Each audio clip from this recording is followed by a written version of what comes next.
सास का घूंघट। ये है देविका। देविका पढ़ी लिखी और मॉडर्न लड़की है, लेकिन उसकी शादी ऐसे परिवार में हुई है जो गांव में रहता है। भले ही ये 21वीं सदी है, लेकिन देविका की ससुराल वालों की सोच वो तो 18वीं सदी से आगे बढ़ी ही नहीं।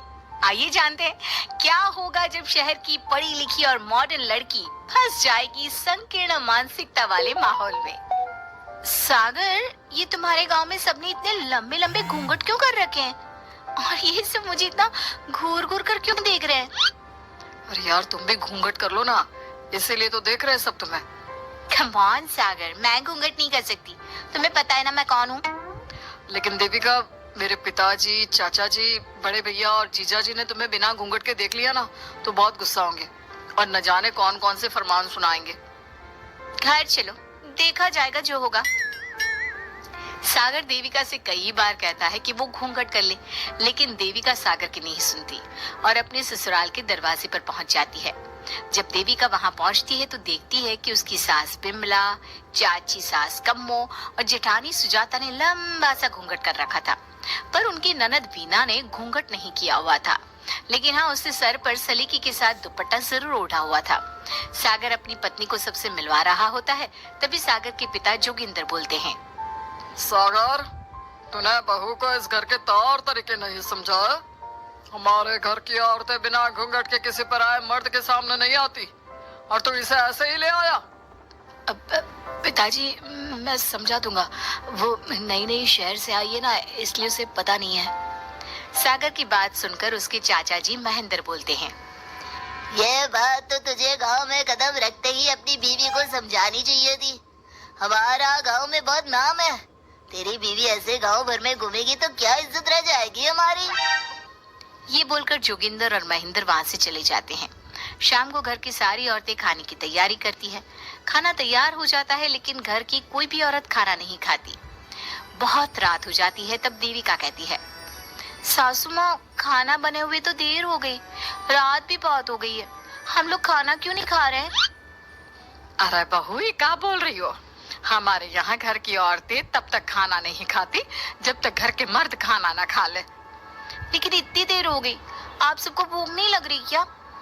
तभी देविका की जेठानी सुजाता कहती है, लग तो रही है, लेकिन यहाँ की यही रीत है, ये निभानी तो पड़ेगी ना। भाभी जी, ये रीत नहीं है, औरतों को प्रताड़ित करने का एक तरीका है। अगर इस घर के आदमी पूरी रात नहीं आए तो पूरी रात खाना नहीं खाओगी क्या? देविका ये बोलकर सीधा सागर के पास जाती है। सागर उसे समझाता है, देविका, यहाँ ऐसा ही होता है, तुम थोड़ा सब्र कर लो, पिताजी और चाचा जी आते ही होंगे, फिर हम सब खाना खाएंगे।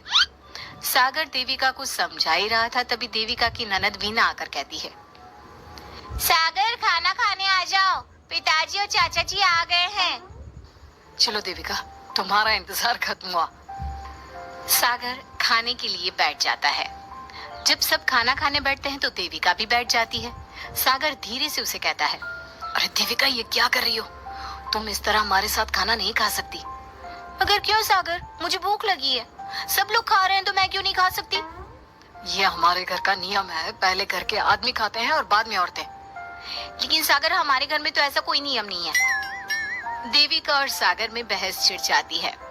तब सागर का बड़ा भाई कहता है, सागर, तेरी बीवी को एक बार में समझ में नहीं आता क्या कि इस घर की औरतें मर्दों के खाना खाने के बाद ही खाना खा सकती है? भैया, मैं देविका को यही समझा रहा था। मुझे तो लग रहा है कि इसके दिमाग में कोई बात ही नहीं बैठती एक बार में। भैया, मेरे दिमाग में बात तब बैठेगी ना जब आपकी बात कोई ढंग की होगी।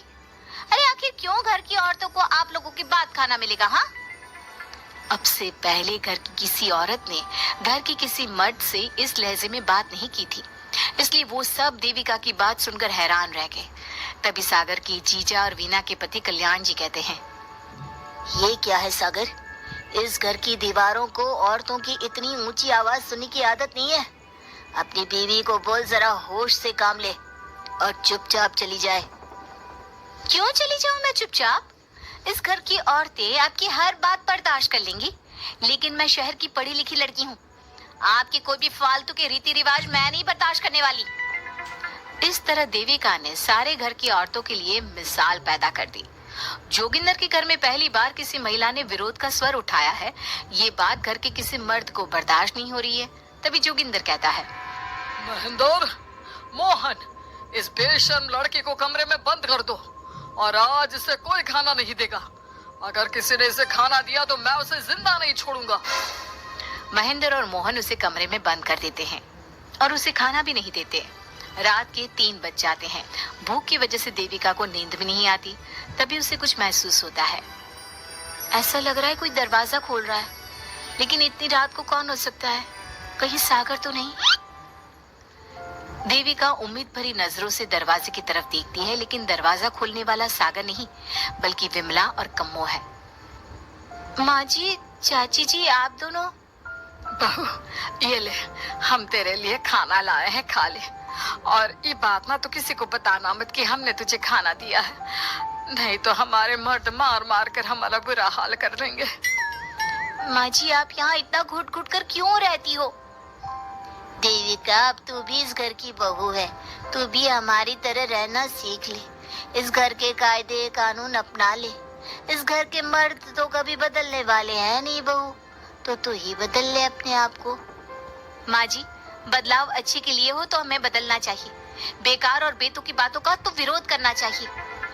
दोनों ने देविका को समझाने की कोशिश की, लेकिन देविका ने उल्टा उन्हें ही समझा दिया।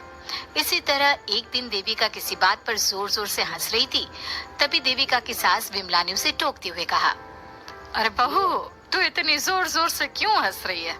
हमारे घर की औरत इतनी जोर जोर से नहीं हंसती। विमला अपनी बहू को समझा रही थी कि तभी महेंद्र बोलता है, अरे कम्मो, कौन है ये औरत जो बेशर्मों की तरह जोर जोर से हंस रही है? तभी कम्मो और देविका बाहर आ जाती हैं। जी जी जी, वो मैं हंस रही थी चाचा जी। अब आप लोग हंसने पर भी पाबंदी लगाओगे क्या? तुम जैसी बदतमीज लड़कियों से मैं बात नहीं करना चाहता, लेकिन कान खोलकर सुन लो, इस घर की औरतें इतना जोर जोर से नहीं हंसती। और हाँ, तुम्हें पहले ही बता चुके हैं कि इस घर की दीवारों को औरतों की तेज आवाज सुनने की आदत नहीं है। इस घर की दीवारों को आदमियों की ऊंची आवाज सुनने की आदत है, लेकिन औरतों की नहीं। चाचा जी, आपके घर की दीवारें तो बहुत दोगली है। हर पाबंदी औरतों के लिए क्यों चाचा जी? औरतें ये नहीं कर सकती, औरतें वो नहीं कर सकती। औरतें सांस ले सकती है या उस पर भी पाबंदी है? चुप हो जाना बहू, मत बोल और घूंघट कर ले। ये तेरे चाचा ससुर है, थोड़ा तो लिहाज कर। कम्मो के समझाने पर भी देविका चुप नहीं होती। वो महेंद्र से ऐसे ऐसे सवाल पूछती है जिनका जवाब उसके पास होता ही नहीं। महेंद्र गुस्से से सागर को आवाज देता है। महेंद्र की आवाज सुनकर घर के सभी आदमी बाहर आ जाते हैं। जी जी चाचा जी, आपने बुलाया? अपनी मुंह जोर बीवी को यहाँ से ले जाने तो कुछ अनर्थ हो जाएगा। क्या हुआ चाचा जी? तेरी बीवी जिस तरह से मुझसे बात कर रही है, छोटे बड़े की तमीज नहीं है इसे। कम से कम 7 दिन तक ये कमरे से बाहर नहीं निकलनी चाहिए। अगर इसे मैंने कमरे से बाहर देख लिया तो किसी की खैर नहीं, समझे? पर मैंने कुछ गलत नहीं बोला। सागर जो सच है मैंने वही कहा है। देविका, चलो मेरे साथ। लेकिन सागर, मेरी बात तो सुनो। सागर देविका को वहां से ले जाता है। इसी तरह से कई दिन बीत गए।